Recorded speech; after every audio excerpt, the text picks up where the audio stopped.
Islamic scholars کے بیانات سننے کے لیے ہمارے آفیشیل چینل الرحمان ڈیجیٹل کو سبسکرائب کیجیے۔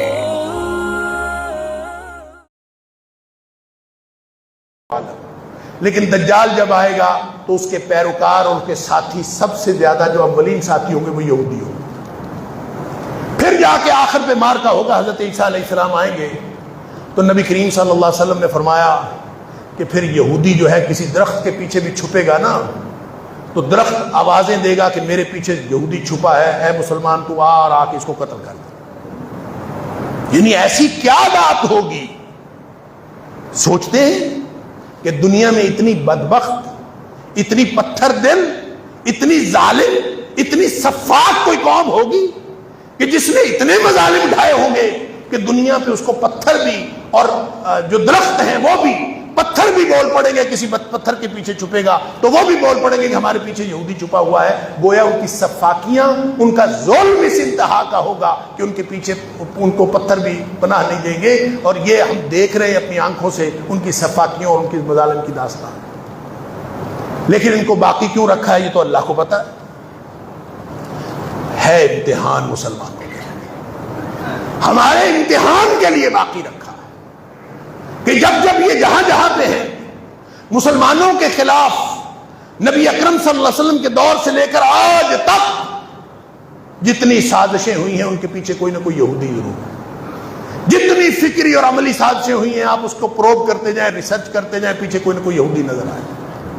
حضرت موسیٰ علیہ السلام کو تنگ کرنے والے یہودی، حضرت عیسیٰ علیہ السلام کو اپنی تئیں قتل کر دینے والے، انا قتلنا المسیح عیسی ابن مریم، کہتے تھے ہم نے قتل کر دیا عیسیٰ علیہ السلام کو۔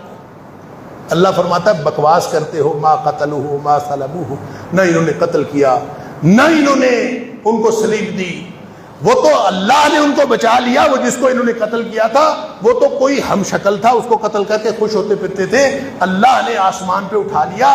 یہ تو کہتے تھے کہ ہم نے عیسیٰ علیہ السلام کو قتل کر دیا، یہ ان کا سلوک تھا حضرت عیسیٰ علیہ السلام کے ساتھ۔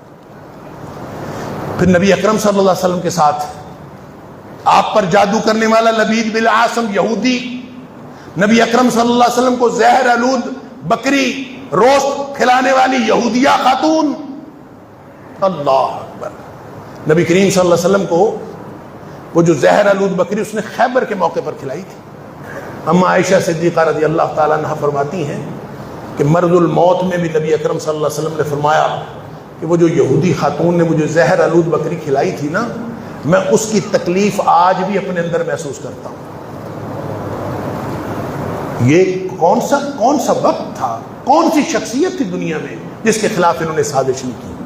لہٰذا یہ جو چھوڑے گئے ہیں زندہ، اور یہ حضرت عیسیٰ علیہ السلام کے دور تک یہ زندہ رہیں گے، یہ امتحان میرا اور آپ کا ہے، ہم سب کا ہے کہ ہم اس دنیا میں کس طرح سے ان کے ساتھ مقابلہ کریں۔ وہ بعض جو مفکرین ہیں ان کا یہ بہت خوبصورت تجزیہ ہے، وہ کہتے ہیں کہ مسلمانوں کی ذمہ داری تھی قیادت کرنا، لیکن مسلمانوں نے اپنی کوتاہی، اپنے فرض سے کوتاہی کی، لہذا ان کی سزا دینے کے لیے اللہ نے یہودیوں کو قائم رکھا ہے اور باقی رکھا۔ کہتے ہیں کہ گاؤں میں جس کو چودھری نے جوتے پڑوانے ہوتے ہیں نا، اور سب سے زیادہ جس کو رسوائی کے ساتھ جوتے مروانے ہوتے ہیں، گاؤں کے چوڑے سے کہتا ہے کہ اس کو جوتے مارو، اور جو چوڑا اور مسلی ہوتا ہے، جو بدترین، جو کم ترین اور کمی ترین آدمی ہوتا ہے، اس کو کہتا ہے ڈیرے میں اس کو چودھری، اس کو جو اپنے آپ کو چودھری کہتا ہے، ملک کہلاتا ہے، چودھری کہلاتا ہے، اس کو جوتے مارو تاکہ جوتے تو مارنا ہے، اس کی رسوائی ہو۔ تو شاید یہ یہودیوں کی بدترین قوم اللہ نے ہمیں جوتے مارنے کے لیے رکھی۔ اگر مسلمان اپنے آپ کو اپنی اقتدار ہم 58 اسلامی ملکوں میں تقسیم ہے، ہر ایک کو اپنی اپنی پڑی ہوئی ہے، کسی کو کسی کا خیال نہیں ہے۔ وہ کوئی بولتا ہے ہم فلسطینیوں کی اخلاقی مدد جاری رکھیں گے، کوئی کہتا ہے اصولی مدد جاری رکھیں گے، اور بدبختوں ان کو اصولی اور اخلاقی مدد کی ضرورت نہیں ہے۔